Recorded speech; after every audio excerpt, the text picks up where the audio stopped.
Good evening, everyone. This is Mithilesh, and welcome to the class of Ingenious Physics.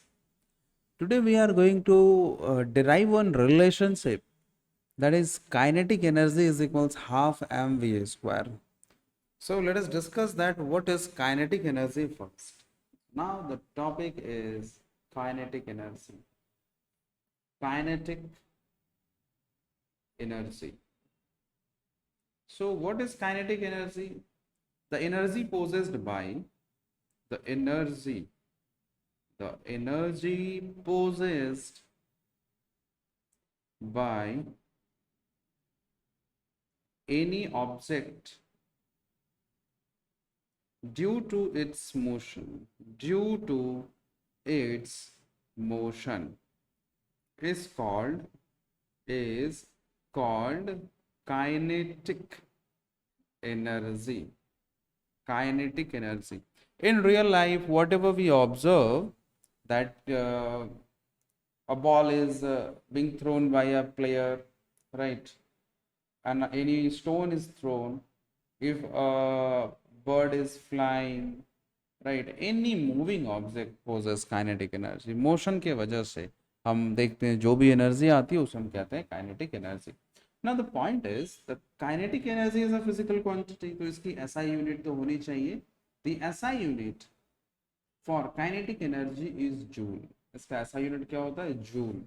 And what about CGS unit? The CGS unit is Earth, ERG, Earth. And there's a relation in between these two, right? 1 joule में कितना अर्थ होता है, right? तो इसका answer है 10 to the power 7, right? Already ये किसी video में मैंने ये एक्सप्लेन किया है that how 1 joule is equals 10 to the power 7 earth, right? Let me just make it more clear. This is E, right? ERG. Now the thing is, since kinetic energy is what? It is a physical quantity. तो जाहिर सी बात है, जब ये physical quantity है तो इसको major भी कर सकते हैं. तो मेजर करने के लिए क्या क्या हमें चाहिए भाई? तो मेजर करने के लिए हमें मास चाहिए और वेलोसिटी चाहिए, और इसका फॉर्मूला बनता है हाफ एम वी स्क्वायर. क्या फॉर्मूला बनेगा इसका?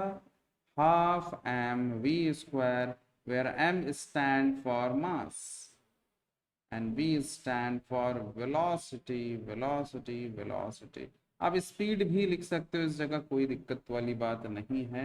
क्वेश्चन में पूछा जाएगा कि if a body is moving with the speed of 20 metre per second find the kinetic energy. निकाल सकते हो, कोई दिक्कत वाली बात नहीं है यहाँ पर. चलिए अब हम लोग बात करते हैं कि इसका प्रूफ. हमारा आज का मेन डिस्कशन है that prove that kinetic energy is equals half M V square. आज हम लोग इस चीज पे पूरा डिस्कस करने वाले हैं. सो चलिए हम लोग एग्जांपल लेते हैं यहाँ पर कि किस तरीके से ये हो सकता है. We can take two different approach. या तो ऑब्जेक्ट रेस्ट में है, हम उस पर फोर्स लगा करके उसको एनर्जी दे रहे हैं, ठीक है, मूव करा रहे हैं. या तो बॉडी पहले से मूव कर रही है और हम ब्रेक लगा करके उसका स्पीड को कम कर रहे हैं, ठीक है. तो इन दोनों में से कोई भी टेक्निक जो है लगाया जा सकता है, इसमें कोई दिक्कत वाली बात नहीं है, ठीक है. तो चलिए अब हम लोग यहाँ पर ये कंसिडर करते हैं कि बॉडी जो है वो रेस्ट में है. Suppose that this is a block which is at rest, और ये horizontal surface है एक, and we are considering that this surface is smooth, मतलब कोई भी friction काम नहीं करेगा इसमें. If I apply some force F in the block having a mass m which is initially at rest मतलब 0 मीटर पर सेकेंड मैंने लिख दिया इसका velocity. This is the initial velocity. And start moving with some acceleration called a, क्योंकि इसका velocity बदल रहा है. After some time we observe that the distance traveled by this block is s. हमने देखा है थोड़ी देर बाद ये मूव करके s डिस्टेंस चले आया है. At this location the velocity of this box or block is v. v stand for final velocity. तो ये हो गया. अब बात ये आती है कि मैंने फोर्स लगाया मतलब मैंने वर्क किया। फोकस ऑन कॉन्सेप्ट, मैंने फोर्स लगाया मतलब मैंने वर्क किया, राइट। वर्क हमने इस पर्टिकुलर लोकेशन पे किया। अब ये जो एनर्जी इस ऑब्जेक्ट को मिला है, ठीक है, काइनेटिक एनर्जी जो सेकेंड वाली पोजीशन पे, वो किसकी वजह से है? मैंने वर्क किया उसकी वजह से। सो डेफिनेटली जितना मैंने वर्क किया उतना ही value of energy that is kinetic energy जो है ये बॉडी कैरी ऑन करना चाहिए। अगर हम वर्क नहीं करेंगे तो काइनेटिक एनर्जी क्या हो जाएगा? जीरो होगा। हमने थोड़ा वर्क किया मतलब थोड़ा फोर्स लगाया तो उसके अकॉर्डिंग काइनेटिक एनर्जी आएगा।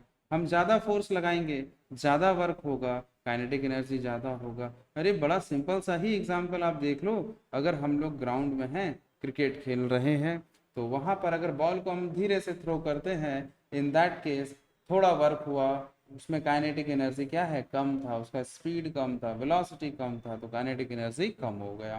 लेकिन अगर काफी फास्ट हम फेंकते हैं तो फास्ट फेंकने के लिए फोर्स ज्यादा, फोर्स ज्यादा मतलब वर्क ज्यादा, वर्क ज्यादा मतलब काइनेटिक एनर्जी ज्यादा। So from this discussion we can say that this work must be equal to the kinetic energy. So now let us start finding about the work. अगर हम बात करें वर्क के बारे में तो वर्क का फॉर्मूला क्या होना चाहिए? Force into displacement. वर्क का क्या फॉर्मूला है भाई यहाँ पे? Force into displacement. अब बात यहाँ पर आती है कि क्या हम फोर्स को लिख सकते हैं कुछ इस तरीके से, मास इनटू एक्सलरेशन। इसको तो लिखा जा सकता है फोर्स को मास इनटू एक्सलरेशन, और ये डिस्प्लेसमेंट एज इट इज है। तो इस वर्क का नोटेशन W दे करके हम इसको देंगे इक्वेशन नंबर 1। बड़ा ही सिंपल है, वर्क से स्टार्ट करना है।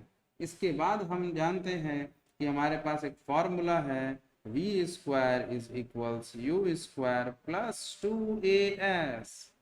इक्वेशन ऑफ मोशन जिसको कहते हैं, v square is equals u square plus 2as। अच्छा आप देखो भाई, ये u क्या है? Initial velocity. Let me right over here, u क्या है? इनिशियल वेलोसिटी है ये। v क्या है भाई? फाइनल वेलोसिटी है ये। अब मैटर यहाँ पर ये है कि इनिशियल वेलोसिटी तो जीरो है, क्योंकि ऑब्जेक्ट क्या था? पहले रेस्ट में था। तो u के प्लेस में zero and v square plus 2as। अगर हम यहाँ से a का वैल्यू को कैलकुलेट कर ले तो हमारे पास आएगा v square divided by 2s। Equation number 2 इसे डालेंगे। अब इस इक्वेशन नंबर 2 जो आप देख रहे हो यहाँ पर, ओ पेज आ जाओ, वेरी गुड। ओके, तो जो आप यहाँ पर देख रहे हो ये, दैट मीन्स ये एक्सेलरेशन का वैल्यू को हमें पुट करना है कहाँ? इस वर्क वाले इक्वेशन में। सो हम लिखेंगे यहाँ पर putting the value, putting the value of A, कहाँ से भाई? From equation 2। कौन से इक्वेशन में डालेंगे? इक्वेशन नंबर 1 में डालेंगे। तो हमारा वर्क क्या बनेगा? m a के प्लेस में v square by 2s into s। अब देख लो भाई, क्या कुछ कैंसल हो रहा है क्या? हाँ भाई, s और s तो कैंसल हो गया। तो हम इस वर्क को W लिख सकते हैं। W इज इक्वल्स, आप देखो, हाफ m v स्क्वायर, जो बचा था m v स्क्वायर बाई 2 उसको हम ऐसा लिख दिए। Since we have already discuss that this work will be stored as kinetic energy, so we will write here this work will be equal to the kinetic energy, will be equal to the kinetic energy. Therefore kinetic energy of the body is given by half mv square. So basically this is the way to prove this equation. बड़ा ही शानदार सा ये equation है, बहुत ही simple है, सरल है। उम्मीद करते हैं कि आपको ये समझ में आया होगा कि काइनेटिक एनर्जी क्या होती है। The energy possessed by any object due to its motion, move करने की वजह से जो भी एनर्जी आएगी मूविंग ऑब्जेक्ट में काइनेटिक एनर्जी होता है। काइनेटिक एनर्जी का ऐसा यूनिट क्या है? काइनेटिक एनर्जी का ऐसा यूनिट जूल होता है। सीजीएस यूनिट क्या है? अर्ग होता है। 1 जूल में कितना अर्ग होगा? 10⁻7 अर्ग होगा। इस काइनेटिक एनर्जी के फॉर्मूला में K E stand for kinetic energy, M stands for mass and V stand for velocity. जिस भी वेलोसिटी से ऑब्जेक्ट मूव कर रही है उसमें क्या है? काइनेटिक एनर्जी है। तो इसका डेरिवेशन जो है मैं आपको रिकॉल करा दे रहा हूँ एक बार। हम स्टार्ट कहाँ से करेंगे? हम स्टार्ट करेंगे वर्क से। We will start from where? Will start from work. उसके बाद दूसरा इक्वेशन याद रखना, इक्वेशन ऑफ मोशन लगाएंगे, यहाँ से ए का वैल्यू को पुट करेंगे, कैलकुलेट करेंगे, and then this work will be equal to the kinetic energy, और ये फाइनली हमारा ये डेरिवेशन कंप्लीट होता है। So my dear students, if you understand each and every step, do one thing, kindly practice 2 times or 3 times so that it will be very very easy for you to write the derivation whenever it is being asked. I hope that you understood the class, you like the class. If you like the class, so kindly just make a notes and stay tuned with the channel Ingenious Physics. Thank you my dear students.